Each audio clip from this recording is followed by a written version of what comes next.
بسم الله الحمد لله رب العالمين والعاقبة للمسلمين تأسوا قد بنا أرنتها خير كبدن الحمد لله إمام ومسجد أبو بكر وابا وتعالى نقول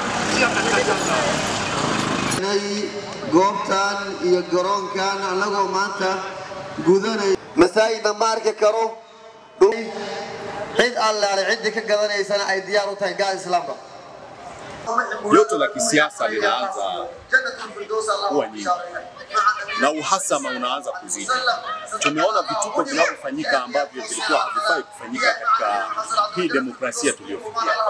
Sioni sababu gani ya mtu kuharibu mikutano ya mwingine ili kuvuruga, kwa sababu nadhani kuwa hiyo itakuja mileage. Mimi ningeomba tuwe tolerant, tuwe ni watu ambao kwamba tunavumiliana.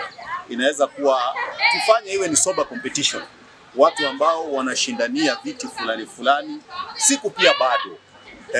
Mwache mtu anayekimbia mbio sana, mwache akifika mbele atachoka na yote mpata. Haina haja ya kumwekea vigingi, ya kumwekea miba barabarani.